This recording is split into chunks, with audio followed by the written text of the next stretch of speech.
हाल ही में कुछ समय बाद केंद्र सरकार का बजट आने वाला है। उससे पहले हम बात कर रहे हैं राजस्थान के दक्षिण में बसे बांसवाड़ा जनजाति बाहुल क्षेत्र की।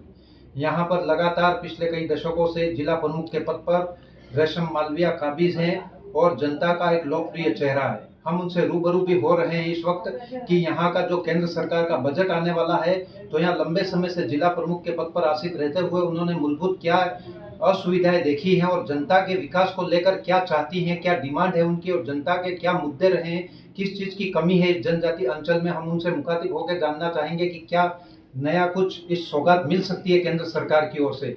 क्योंकि अभी हम बात करें तो राजस्थान में भी भाजपा की सरकार है और चारों तरफ से यहाँ पर सौगात मिलने के लिए दरवाजे खुले दिखाई दे रहे हैं और जनता भी एक उम्मीद लगा के बैठी है कि जिला प्रमुख एवं पूर्व कैबिनेट मंत्री महेंद्र सिंह मालविया एक ऐसे नेता हैं जो यहाँ के लिए कुछ नई सौगात ला सकते हैं और इस क्षेत्र की जनता को कुछ लाभान्वित करने के लिए हर संभव प्रयास करेंगे।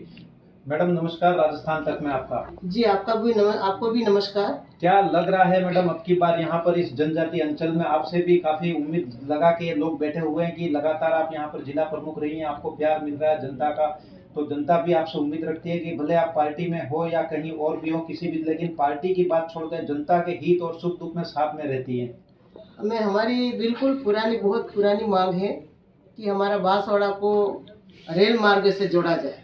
ये बहुत पुरानी मांग ये उठती आई है, तो हमारी मुख्य मांग है कि हमारे बांसवाड़ा को रेल मार्ग से जोड़ा जाए।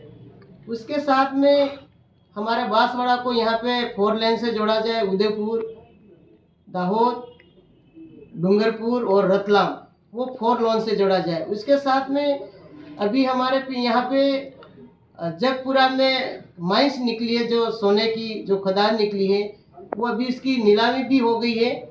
तो यहाँ पे एक एयरपोर्ट हमारा बना हुआ है, वो छोटा है, तो एयरपोर्ट की भी पुरानी मांग होती आई है और अभी शायद मुख्यमंत्री जी ने कुछ इसके लिए कुछ घोषणाएं भी करी है, पहले भी कुछ घोषणाएं करी थी। हम चाहते हैं कि एयरपोर्ट भी यहाँ पे सप्ताह में भले एक दिन आ जाए, तो लोग बाहर जाते हैं, विदेश में जाते हैं, तो कम से कम उनको उदयपुर नहीं जाना पड़े, उनको अहमदाबाद नहीं जाना पड़े। कोई इस प्रकार के हमारी यहाँ पे एक एयरपोर्ट की भी मांग है। उसके साथ में हमारा मानगढ़ धाम है, वो मानगढ़ धाम को कोई दुनिया नहीं जानती थी। ये बहुत बड़ा नरसंहार है, देश की आज़ादी के लिए हजारों आदिवासी शहीद हो गए और इस मानगढ़ धाम को जो भी सरकार आई सबने विकास किया है। देश के प्रधानमंत्री जी भी 2 साल पहले यहाँ आए, अभी 4 महीने पहले हमारे देश की राष्ट्रपति भी आई है, अलग अलग राज्य के मुख्यमंत्री भी आए हैं। तो इस मानगढ़ धाम को हम चाहते हैं कि राष्ट्रीय स्मारक घोषित किया जाए। और साथ में हमारा जो नरेगा का काम है वो 100 दिन का है, तो हम चाहते हैं कि इस 100 दिन को आगे बढ़ाया जाए, तो यहाँ का पलायन रुकेगा, लोगों को रोजगार मिलेगा। ये मुख्य मांगे हैं। और बांसवाड़ा एक ऐसा जिला है कि यहाँ पानी की कोई कमी नहीं और पर्यटन लोग आते हैं, त्रिपुरा सुंदरी को देखने आते हैं, मानगढ़ धाम को भी देखने आते हैं और माई डैम को भी देखने आते हैं। तो मुख्य मांग तो हमारी रेल की है और जो 4 लेन है उसकी मांग है और मानगढ़ को जो स्मारक घोषित किया जाए, ये हमारी 2-4 मांगे, वो बड़ी मांग है।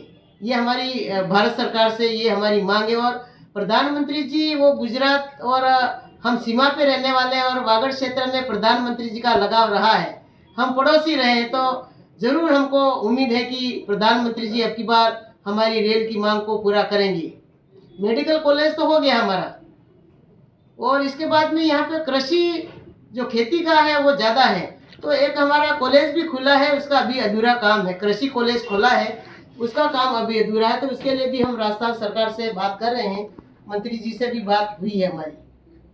अभी हाल ही में आप जयपुर भी गए थे, महेंद्र सिंह मालविया जी और आप दोनों पति पत्नी हम शुद्ध बात करें तो किस तरह से वहाँ मंत्री लोगों से चर्चा हुई, क्या नई कोई रणनीति रह रही है कि क्षेत्र में नई सौगात लाने के लिए गए, या क्या खास चर्चा रही हमारे दर्शकों को बताएं। देखो, हम कांग्रेस पार्टी से थे और हमने भारतीय जनता पार्टी ज्वाइन करी, पर हम पहली बार मालविया जी तो मिले होंगे, पर मैं तो सब मंत्रियों से पहली बार मिली।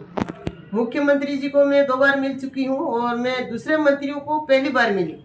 पर हम लोग जिन जिन मंत्रियों के पास में गए और हम काम लेके गए, चाहे विकास का काम हो, कोई और काम हो, और बांसवाड़ा न्योता भी दिया हमने आने के लिए, और उनका जो व्यवहार और उनकी जो कार्यशाला है उन मंत्रियों को उनको देख के मुझे बहुत खुशी हुई, क्योंकि वो बाहर दरबार लगा के बैठे हुए थे। सब मंत्री बाहर दरबार लगा के बैठे हुए थे और सब वहाँ की जनता की समस्याएं वो खुद ही खुला दरबार गार्डन में बैठे हुए थे। किसी तरह का पर्दा नहीं, कोई पारदर्शिता एक तरह कोई पर्ची नहीं, कोई बुलावा नहीं, पारदर्शी अपने लाइन लगी हुई थी। सब लाइन से अपने अपने लोग उन सभी मंत्री साहब सबकी बात सुन रहे थे और खुद धूप में बैठ के सब लोगों की जन सुनवाई कर रहे थे और उनको चाय नाश्ता पानी कहाँ से आए, क्या काम लेके आए हैं। तो मैं सभी भजनलाल जी सरकार को भी मैं धन्यवाद देना चाहूँगी और मुझे बहुत खुशी हुई। और साथ में मालवीय जी ना MP है ना MLA है, उसके बाद भी सब मंत्रियों ने मालवीय जी को बहुत रिस्पेक्टेड दिया और उन्होंने बहुत आदर सम्मान दिया। उससे बड़ा हमको ज़्यादा और क्या आदर सम्मान चाहिए। पद पे नहीं होते हुए भी मालवीय जी के काम कभी रुकने वाले नहीं। सब मंत्रियों ने यही कहा कि मालवीय जी आप तो बहुत बड़े नेता हो, कद्दावर नेता हो, हमको ऐसे नेता की आवश्यकता थी। आप तो बिना हमारे पास नहीं आओगे, चिट्ठी भेज दोगे तो भी आपका काम हो जाएगा। उसके लिए मैं सभी मंत्रियों को भी धन्यवाद देना चाहूँगी और मैंने सबको निमंत्रण भी दिया है कि आप सब पधारो बांसवाड़ा। मतलब अब की बार आप जयपुर गए तो कुछ न कुछ नई सौगात इस जो है मिलने वाली, ऐसा लग रहा है। हाँ, ऐसा बिल्कुल हम जो कुछ मांग करके आए हैं तो हमको कुछ न कुछ तो मिलेगा। इस बजट में लोगों को आपसे भी उम्मीद तो बनी हुई है। बिल्कुल उम्मीद बनी हुई है और हम 50 की मांग करेंगे तो 25 तो हमको देंगे, 25 की मांग करेंगे तो 12 हमको देंगे, ऐसी बिल्कुल उम्मीद है। हालांकि आपकी जोड़ी तो सराहनीय है, पहले भी कभी कई बार कोई चीज की कमी नहीं रखी। पहले मालवीय जी मिलता ही रहा है। मालवीय जी ने बहुत कुछ किया है, बहुत कुछ किया है। सबसे पहले तो उन्होंने माही का जो पैसा लेके आए हैं, दूसरे काम तो होंगे। जोशी जी डैम बना के गए और इस डैम को जब माही डैम बना था उस वक्त की नहरें टूटी हुई, तो राज मालवीय जी 13 अरब रुपया लेके आए हैं और ये काम 5 साल तक चलता रहेगा तो भी काम पूरा होने वाला नहीं है। ये तो आने वाले समय में जोशी जी को याद करते वैसे मालवीय जी को लोग याद करेंगे। किसानों के लिए बहुत हित का काम कर गया है मालवीय जी। बिल्कुल बिल्कुल। अभी पहले टेल तक पानी नहीं जाता था, अब टेल तक पानी पहुंच गया, लोगों के खेत भर गए। लोग कह रहे हैं कि पानी बंद करो, हमारे तो खेतों में पानी आ गया, तलाइयां भर गई, इतना पानी आया। तो लोग बहुत खुश है। गलतियां उनसे हो गई, लोगों को गलत बहाना देके उन्होंने वोट ले लिया। संविधान खतरे में आ गया। हाँ, संविधान खतरे में आ गया और बाबा साहब का जो आरक्षण है उसको खत्म करेंगे, ये बात लेके उन लोगों ने लोगों को गुमराह किया। वोट तो ले लिया, वोट ले लिया तो उनको होना कुछ नहीं है। अब हमारे मंत्रियों के पास में, मैं अभी जयपुर गई तो वो बाप बड़े MLA वहाँ घूम रहे थे। भाई आप तो कहते हैं हमको विकास नहीं चाहिए, तो वहाँ भजनलाल जी सरकार के मंत्रियों के पास में आप क्यों जा रहे हो? आपका क्या काम है? आप तो कहते हैं हमको विकास नहीं चाहिए, तो फिर आप किस बात की बात करते हो? दूसरा, अभी आरक्षण की लेके उन्होंने बात करी, पानी की। पहले तो उन्होंने कहा कि हमको आदिवासी को आरक्षण चाहिए, हमको आदिवासी को कोड चाहिए। मालवीय जी ने आरक्षण भेज दिया, हम भील प्रदेश बढ़ाएंगे, वो मुद्दे तो सब चले गए। अब तो नया मुद्दा लेके आया। मालवीय जी ने तो पूरे तालाब बना दिए, एनीकट बना दिए, पूरी नदियां बांध दी और पानी का सबसे ज्यादा उपयोग ही हमारा आदिवासी करता है।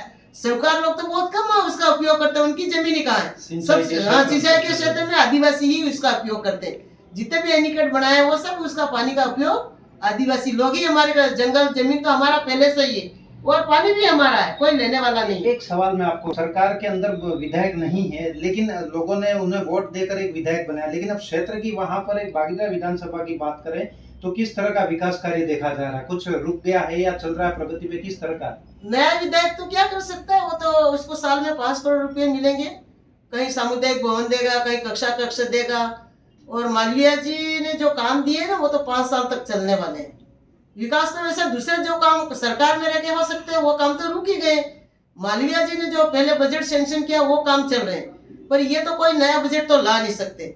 और सरकार के साथ में हमारा MLA और हमारा MP जीता, उनके बजट के अलावा सरकार से और बजट लेके आते तो इस क्षेत्र का विकास होता। बांसवाड़ा डूंगरपुर मालवीय जी को मौका मिलता MP बनने का और भारत सरकार में मंत्री बनते। और मालवीय जी पढ़े लिखे व्यक्ति है और आप समझते हैं। और मालवीय जी मोदी साहब को भी लाते और मोदी साहब को भी कह कि हमारे वागड़ क्षेत्र में हमारे आदिवासी में क्या आवश्यकता है, ये आवश्यकता है, वो तो मंत्री बनते, उसके साथ में दूसरे मंत्रियों को भी लाते। तो बांसवाड़ा डूंगरपुर इस 5 साल में पता नहीं कहां से कहां पहुंच जाता है। जितना भी विकास किया है जोशी जी के बाद में बांसवाड़ा में जितना भी विकास किया है वो मालवीय जी ने किया है, चाहे वो किसी भी पार्टी में रह के किया है। और जितना भी ये विकास दिख रहा है वो मालवीय जी ने ही किया है, जोशी जी के बाद में। अब चारों तरफ देखो, आपके बांसवाड़ा में देखो, मालवीय जी ने यहाँ पे कितने करोड़ रुपए दिए हैं। तो पता नहीं, अभी एक दिन आया था पेपर में, पता नहीं मालवीय जी ने पूरी आपकी कागजी नहीं बना दी। आपके यहाँ बड़े बड़े तालाब बने हुए, उसका पैसा मालवीय जी ने दे दिया। यहाँ पे जो अभी विधायक है, वो मंत्री थे, उनका काम कहीं नहीं दिखा। मालवीय जी 1.5 साल मंत्री रहे तो 1.5 साल में उनका काम दिख रहा है, और वो 5 साल मंत्री रहे, 5 साल में उनका काम नहीं दिख रहा है। मैं इनकी बुराई नहीं कर रही, पर उनको भी 5 साल में मंत्री बने तो उनको भी काम करना चाहिए था। मालवीय जी पहले टीएडीए मंत्री रहे तो जितना काम है मालवीय जी का दिख रहा है।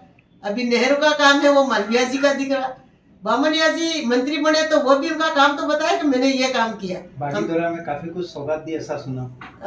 वहां तो हमारे एक कक्ष नहीं दिया, एक हेडफोन नहीं दिया। भेदभाव हुआ? भेदभाव तो बिल्कुल, उन्होंने कहीं पर भी पैसा नहीं दिया, ना गढ़ी में दिया, ना घाटोल में दिया, ना बांसवाड़ा में। रमीलाल जी को थोड़ा बहुत दिया शायद पैसा, रमीलाल जी को दिया, दूसरे कहीं पर भी विधानसभा में पैसा नहीं दिया। और एक बात मैं और आपको बताना चाहूंगी कि मालवीय जी कांग्रेस सरकार में मंत्री थे, और घाटोल में भारतीय जनता पार्टी के एमएलए थे हरेंद्र जी नीनमा, और गढ़ी में कैलाश जी मीणा भारतीय जनता पार्टी के एमएलए थे। पर मालवीय जी ने भेदभाव नहीं किया, कि कभी कभी ऐसे मौके आते हैं, मंत्री बनने का अवसर हर समय नहीं मिलता है। उन्होंने कोई भेदभाव नहीं किया। बांसवाड़ा की जनता मेरी है, कोई बात नहीं, एमएलए दूसरे है, पर जनता मेरी है। और आज मैं मंत्री हूँ, मैं आज काम नहीं कराऊंगा तो मैं कब काम कराऊंगा। तो मालवीय जी ने तो गढ़ी में भी पैसा दिया और करोड़ों रुपये दिए, घाटोल में 2,500 करोड़ रुपया दिया घाटोल के अंदर केनाल का, और आपके गढ़ी में भी पता नहीं कितने करोड़ रुपए दिए। तो मालवीय जी कभी भेदभाव, जिले भर को एक जैसा समझा, एक समझा। मालवीय जी कभी पार्टी नहीं देखते, ये कौन सी पार्टी, कांग्रेस बीजेपी, वो कभी नहीं देखते। वो कंधे पे हाथ रख के विपक्ष का पहले काम करते, वो ऐसे नेता है। वो आज हम जयपुर में गए तो 2 दिन में सब लोग मालवीय जी आप मालवीय जी, आप मालवीय जी, लोग फोटो खिंचाने के लिए उमड़ पड़ रहे थे। तो मालवीय जी का व्यक्तित्व, उनका व्यवहार, वो अलग, उनकी पहचान, पार्टी को छोड़ के उनकी अलग पहचान, उनका कार्यशैली बहुत, कार्यशैली, वो उनकी कार्यशैली में। आज चुनाव हो जाए बागीदरा विधानसभा में, आज चुनाव हो जाए तो मालवीय जी रिकॉर्ड तोड़ वोटों से जीते। ये जनता को एहसास हो जाए कि काम कौन करा सकता है, मालवीय जी करा सकते हैं। संसद के जो ख्वाब है वो भी अभी लगा दिया है कि मैं कुछ करके दिखा रहा हूँ, लेकिन अभी तक तो कुछ हो नहीं पाया। कुछ नहीं, वो क्या कर सकते हो। 5 करोड़ मिलेगा तो उसके विधानसभा में लगाया, 5 करोड़ में क्या होता है। मालवीय जी तो 13 अरब रुपये लेके आए, 5 करोड़ में इस जमाने में क्या होता है बताओ मुझे। आज हमारी बागीदरा में चन्नू पंचायत है, एक पंचायत में 2 हेडपंप देंगे तो वो 5 करोड़ रुपये खर्चा हो गया। आज 90,000 का एक हेडपंप आता तो एक पंचायत में 2 हेडपंप दे सकते, और चन्नू पंचायत है, और 5 यहाँ पे 8 विधानसभा है। तो राजकुमार जी रोज क्या दे सकते हैं 5 करोड़ में, बताओ मुझे, आप ही बताओ। ऊँट के मुंह में जीरा। हाँ, आजकल के करोड़ों में कोई नहीं पूछता। मालवीय जी तो अरबों रुपये लेके आए, करोड़ों का कौन पूछता है। करोड़ों की कोई वैल्यू नहीं, जमाना बदल गया, समय के साथ में बदल गया। पहले कम पैसा मिलता तो भी जनता संतुष्ट थी, आज इतना पैसा लेके आया तो भी जनता संतुष्ट नहीं है। एक सवाल आखिरी, अभी हाल ही गोविंद सिंह जी डोटासरा है, पीसीसी कांग्रेस वाले, तो उन्होंने भी कहा कि जो कांग्रेस के नेता छोड़ करके बीजेपी में गए, लेकिन उतनी भीड़ वो ना कह रहे थे नहीं आएंगे, लेकिन आज हमारे सामने बहुत सारी भीड़ जमा होगी। मालवीय जी होते ना तो इस बांसवाड़ा में क्या पैर रखने की जगह नहीं होती। ये तो सब जगह से लोगों को बुलाया था, डूंगरपुर से भी आए थे, प्रतापगढ़ से भी आए थे, सलूमगढ़ से भी आए थे। ये तो पूरे उदयपुर डिवीजन के लोग थे, और वो छोटी सी गली थी, इसके अंदर मीटिंग रखी थी। और जब मालवीय जी का रुका था तो डोडासरा जी ने भी देखा, हाँ वही, वहाँ नहीं, वहाँ पे मानगढ़ धाम पे। उसके बाद में मालवीय जी ने बेणेश्वर में मीटिंग कराई, मालवीय जी ने सागवाड़ा मीटिंग कराई। तो वो उसकी मिलान कर लो और अभी मिलान कर लो, मालवीय जी कैसे मीटिंग कराते थे, और मोदी साहब की मालवीय जी ने कैसे मीटिंग कराई। आज भी मालवीय जी को याद करते हैं, जलवा चल रहा है। और उन्होंने पार्टियां आती है जाती है, पर एक आज गलत पार्टी से उन्होंने गठबंधन किया। आज नुकसान किसका हुआ, कांग्रेस का नुकसान हुआ। मैं भी कांग्रेस से चुनाव लड़ी थी, मैं 90,000 से हारी थी, पर एक आप लोगों ने कांग्रेस के लोगों को आपने बाप पार्टी में वोट डलवा दिए। अब उन लोगों से पूछो, वो लोग आना चाहते हैं वापस, कांग्रेस में नहीं आना चाहते। और प्रदेश अध्यक्ष जी भी उनके क्षेत्र में भी दूसरी पार्टी को खड़ा करके ने एमपी बना दिया, तो आप खुद ही विरोध कर रहे हो। उन्होंने कहा और वही खुद ही विरोध कर रहे हैं राजकुमार जी का। तो वो जाने, उनका काम जाने। हम तो गोविंद सिंह जी डोटासरा कह रहे हैं कि हम तो मोदी को ठिकाने लगाने के लिए गठबंधन किया तो था। मोदी जी तो जीत गए ना, वापस तीसरी बार देश के प्रधानमंत्री बन गए। वो तो चौथी बार भी देश के प्रधानमंत्री बनेंगे मोदी जी। चौथी बार भी देश के प्रधानमंत्री जी बनेंगे मोदी साहब। उनका व्यवहार, उनकी कार्यशाला, उनके 24 घंटा काम करने वाले, वो कितने घंटे सोते हैं, शायद मुझे लगते हैं कि वो 2 घंटा सोते होंगे। और उनको पता है कि मुझे किस राज्य में क्या काम करना है। और वो गरीब से उठे हुए, गांव से उठे हुए, उनको पता है कि हमारे गरीब आदिवासी को क्या चाहिए। आज गरीबों को उन्होंने मकान दे दिए। गरीब एक मकान नहीं बना सकता। आज 1,30,000 रुपये आवास के पैसे मिल रहे, सब प्रधानमंत्री आवास बन रहे। और बांसवाड़ा को तो ज्यादा ही मिला है। और वो गरीब किसान, वो वहां से गरीब से उठे प्रधानमंत्री जी, वो जमीन से जुड़े हुए व्यक्ति है। उनको गरीब को क्या चाहिए उनको पूरा पता है। महेंद्रजीत सिंह मालवीय भी आदिवासी का बेटा है और वह भी आदिवासी है, लेकिन क्षेत्र में विकास की बात की जाए तो यहाँ कुछ और ही दिखाई दे रहा है। बिल्कुल, डोटासरा जी वो भी मंत्री रहे तो उन्होंने क्या काम किया और मालवीय जी ने क्या काम किया, उसका मैं कह रही हूँ, जोशी जी के बाद में जो काम किया है वो मालवीय जी ने काम किया। उन्होंने कोई पक्ष, कोई पार्टी नहीं देखी, विकास ही विकास। उनका मकसद है कि मालवीय जी का विकास करना। अभी पद पे नहीं है तो भी वो चाहते हैं कि मैं और क्या करा सकता हूँ, मैं भारत सरकार से क्या ला सकता हूँ, राजस्थान सरकार से मैं जनता के लिए क्या ला सकता हूँ, ये मन में भावना लेके चलते हैं। तो ये थे बांसवाड़ा की जिला प्रमुख रेशम जी मालवीय, जिन्होंने आज राजस्थान तक की टीम से रूबरू होकर के खुले विचार में, खुले मन से, अपने निस्वार्थ भाव से बातचीत की है। उन्होंने न तो महेंद्र सिंह मालवीय जी का पक्ष लिया है, न राजकुमार रोत का, न किसी पार्टी व्यक्ति विशेष का। उन्होंने खुले शब्दों में कहा है कि अब की बार में यहाँ जयपुर गई थी सरकार बदलने के बाद, तो वहां पर सभी मंत्रियों से मुखातिब होने का अवसर मिला। तो सभी ने कहा कि आप तो जिला प्रमुख है, वहाँ की जनता की जिला प्रमुख है, हमारे किसी पार्टी की कोई प्रमुख नहीं है, आप मन से बताएं क्या काम करना है। तो उन्होंने जो यहाँ से पिटारा ले जाकर बताया, खोल के रखा है। अब एक के बाद एक सौगात मिलने की जिला प्रमुख को उम्मीद भी है। तो वहीं कैबिनेट पूर्व मंत्री महेंद्र सिंह मालवीय को भी सिर्फ चेहरे के नाम से ही उनका काम होता दिखाई दे रहा है। तो जनता आज भी बताया जाता है कि महेंद्र सिंह मालवीय को सिर्फ फोन किया जाए तो काम हो जाता है, चाहे वो किसी भी पार्टी का हो। उन्होंने पक्ष विपक्ष नहीं देखा है, ना व्यक्ति देखा है, सिर्फ काम को महत्व दिया है। तो इसका जीता जागता नमूना जो बता रहे हैं लोग की माही की नहरों का जो सुदृढ़ीकरण हुआ, लाखों करोड़ों का बजट आया, तो आज किसान के तेल तक पानी जाना बताया जा रहा है। एक और उम्मीद जगी है कि इस जो केंद्र का बजट है उसके अंदर तलवाड़ा एयरपोर्ट को पुनरुत्थान किया जाए, उद्धार किया जाए, ताकि मोदी जी का जो सपना है कि हवाई चप्पल वाला भी इस यात्रा को कर सके और सबका सपना पूरा हो सके। और एक नेशनल हाईवे जो सड़क मार्ग है उसको यहाँ पर एक मूर्त रूप दिया जाए, ताकि यहाँ पर जो एक्सीडेंट होते हैं जनजातीय अंचल में, जो मेडिकल की असुविधाएं मिलती हैं और मौत के मुंह में चले जाते हैं, उनको भी सुविधा मिले। और कृषि के क्षेत्र में बहुत जल्द यहाँ कुछ सौगात मिलने की उम्मीद जगी है। तो यहाँ के किसानों को, युवाओं को भी एक अच्छा रोजगार और अच्छी सुविधा उपलब्ध होंगी। कैमरा पर्सन के साथ राजस्थान तक के लिए राजेश सोनी, बांसवाड़ा।